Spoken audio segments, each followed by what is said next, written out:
আসসালামু আলাইকুম। Oppo A95 recently Oppo launch করা স্মার্টফোন হচ্ছে এটি। তো আজকে এই স্মার্টফোনটি চলে আসছে আমার হাতে, আর তার মানে এই ভিডিওটিতে থাকছে এই স্মার্টফোনটিকে নিয়ে খুঁটিনাটি সকল ইনফরমেশন। ধৈর্য ধরে সম্পূর্ণ ভিডিওটি দেখতে থাকুন। আর তার আগে বলবো, আপনি যদি এই চ্যানেল নতুন থাকুন তাহলে প্লিজ চ্যানেলকে সাবস্ক্রাইব বাটনটি প্রেস করে নেবেন। So viewers, it's me unique and you are watching Tech টক।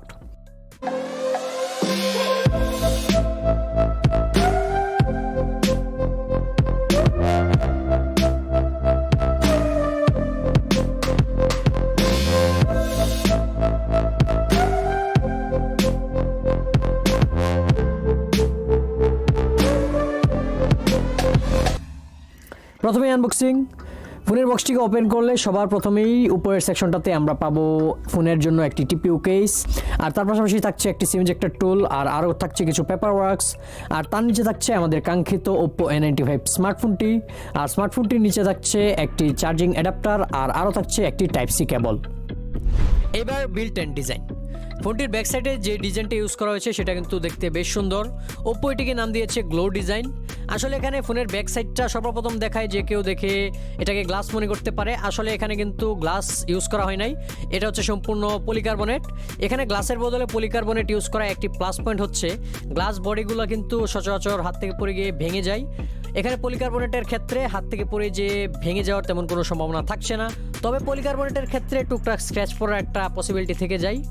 যেহেতু বক্সের সাথে একটি ট্রান্সপারেন্ট টিপিইউ কেস দেওয়া আছে, ওইটাকে ইউজ করলে স্ক্র্যাচ পড়ারও তেমন কোনো সম্ভাবনা থাকবে না। যদিও ব্যাক সাইডে কিন্তু একটা আলাদা একটা টেক্সচার দেওয়া আছে, যার ফলে কিন্তু এটাতে স্ক্র্যাচ পড়া তেমন একটা সহজ না।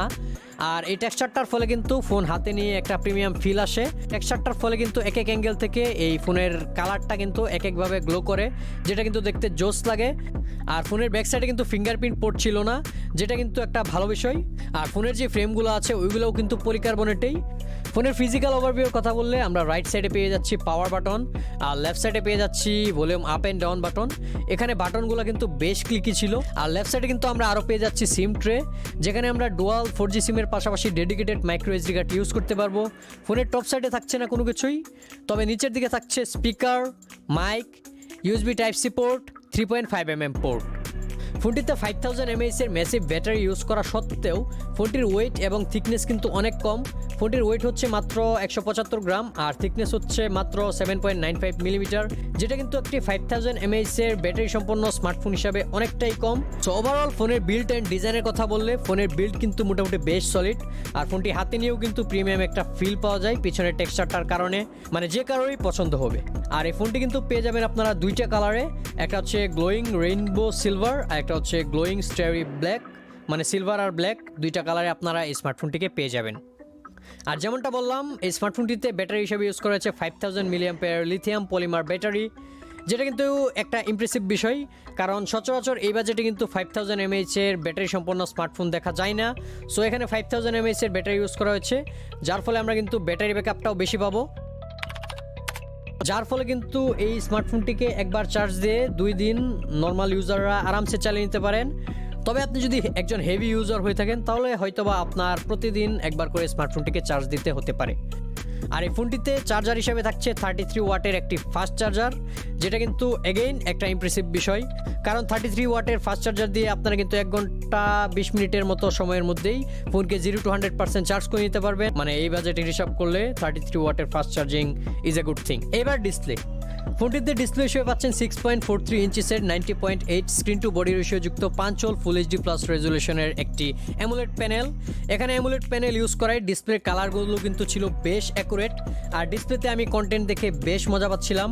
আর ডিসপ্লের যে ব্রাইটনেস আছে ওইটা কিন্তু ম্যাক্স হচ্ছে 800 নিটস, যেটা কিন্তু একটা ইমপ্রেসিভ বিষয়। আউটডোরেও আমি এই ডিসপ্লের ব্রাইটনেস নিয়ে কোনো প্রকার প্রবলেম ফেস করিনি, সব কিছু বেশ ক্লিয়ারলি দেখতে পাচ্ছিলাম ডিরেক্ট সানলাইটেও। আর ডিসপ্লে থেকে যেই কালারের আউটপুটটা পেয়েছি সেটা কিন্তু ছিল বেশ অ্যাকুরেট। আর অ্যামোলেড প্যানেলের ডিসপ্লের কালারগুলো এমনিতেই ভালো হয়, সো এখানেও তার কোনো প্রকার ব্যতিক্রম নেই।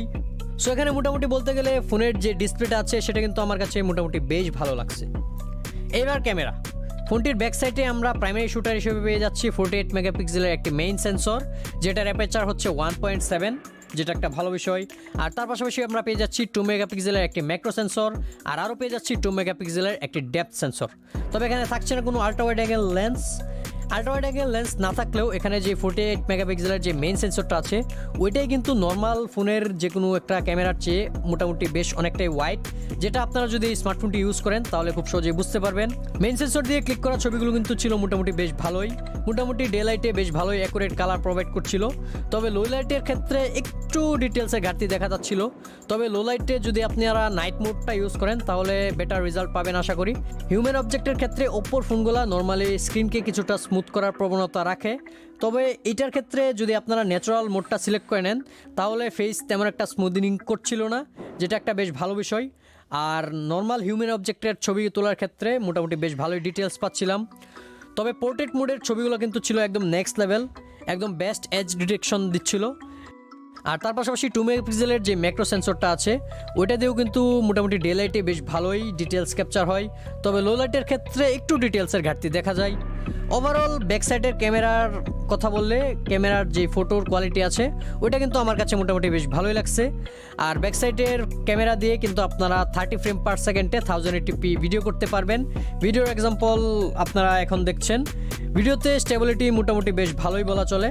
আর ছবি তোলার ক্ষেত্রে একটা জিনিস যেটা লক্ষ্য করলাম যে সরাসরি ছবি দেখার সময় আমি দেখছিলাম যে একরকম, তারপর ছবি তোলার পরে তারপর সেটা এআই এর মাধ্যমে প্রসেসিং হয়ে একটু অন্যরকম স্যাচুরেটেড কালার দিচ্ছিল, যেটা হয়তো বা একটা ভালো বিষয়।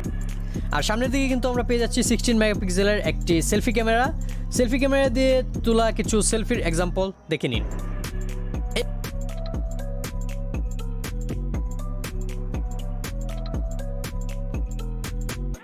এবার পারফরমেন্স, ফোনটিতে আমরা চিপসেট হিসেবে পাবো কোয়ালকম স্ন্যাপড্রাগন 662, আর তার পাশাপাশি আমরা ফোনটিতে পেয়ে যাচ্ছি অ্যান্ড্রয়েড 10 বেস্ট কালারওয়েস। ফোনের ইউআইটা কিন্তু মোটামুটি বেশ রেসপন্সিভ এবং স্মুথ, অ্যাপ ওপেনিং এবং ক্লোজিং টাইমটাও কিন্তু মোটামুটি বেশ ফাস্ট, যেটা কিন্তু একটি ভালো বিষয়।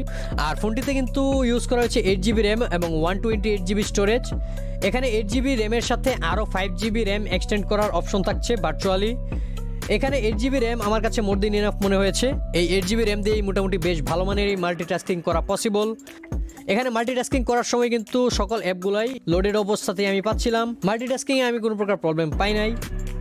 আর যারা আসলে এই স্মার্টফোনটির মধ্যে গেম খেলতে যাচ্ছেন তাদেরকে বলতে চাই এই স্মার্টফোনটি কিন্তু মূলত গেমারদেরকে টার্গেট করে তৈরি করা না, তবুও কিন্তু আপনারা মোটামুটি লাইট ওয়েট বা নর্মাল যে গেমগুলো আছে ওই গেমগুলো এই স্মার্টফোনটিতে খুব সহজে খেলতে পারবেন কোনো প্রকার সমস্যা ছাড়া। সো ওভারঅল ফোনটির পারফরমেন্সের কথা বললে নর্মাল থেকে মডারেট ইউজারদের জন্য আমার কাছে এই ফোনটির পারফরমেন্স মোটামুটি ঠিকঠাকই লেগেছে।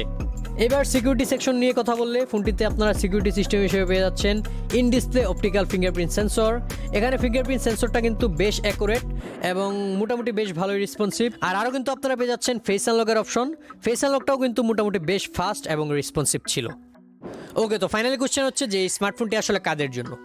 তো আমি বলবো যারা আসলে একটি স্মার্টফোন কেনার ক্ষেত্রে লুকটাকে প্রাধান্য দিয়ে থাকেন এবং বেটার একটা ডিসপ্লে চান কন্টেন্ট ভিউইং এক্সপিরিয়েন্স আরও ভালো করার জন্য, আর আরও মোটামুটি একটি ভালো মানের ক্যামেরাও চাচ্ছেন, তারা এই বাজেটে এই Oppo A95 এই স্মার্টফোনটি নিতে পারেন। এই ফোনটির অফিসিয়াল প্রাইস হচ্ছে 22,990 টাকা। তো এই ফোনটি সহ আরও অন্যান্য যে কোনো ব্র্যান্ডের যে কোনো ফোন কেনার ক্ষেত্রে আপনারা কিন্তু যোগাযোগ করতে পারেন জনি মোবাইল কর্নার অ্যান্ড ইলেকট্রনিক্সে। তাদের ফেসবুক গ্রুপের লিঙ্ক এবং ফোন নাম্বার আমি ভিডিও ডিসক্রিপশন বক্সে আপনাদের সুবিধার্থে দিয়ে দেবো। তাদের কাছ থেকে আপনারা যে কোনো ফোন ফিজিক্যালি অথবা কুরিয়ারের মাধ্যমে অর্ডার করে কিনে নিতে পারেন। তাদের কাছ থেকে যদি আপনি আমার চ্যানেলের নাম মেনশন করে কোনো ফোন কিনেন তাহলে অবশ্যই কিছু ডিসকাউন্ট প্লাস কিছু এক্সক্লুসিভ গিফট আইটেমও পেয়ে যাবেন আশা করি। তাছাড়া আপনারা কিন্তু চাইলে Oppo A95 এই ফোনটি দেশের যে কোনো Oppo রিটেল শপ থেকেও নিয়ে নিতে পারেন। তো এই ছিল আজকের ভিডিও। আশা করছি ভিডিওটি আপনার কাছে ভালো লাগছে। যদি ভিডিওটি ভালো লেগে থাকে তাহলে অবশ্যই একটি লাইক করবেন। ভিডিওটি কেমন লাগলো সেটা কমেন্ট করে অবশ্যই জানাবেন। আর এই চ্যানেল নতুন হলে সাবস্ক্রাইব করে পাশে বেল আইকনটিতে ক্লিক করে নেবেন। দেখা হচ্ছে পরবর্তী ভিডিওতে, and I will see you definitely in the next one.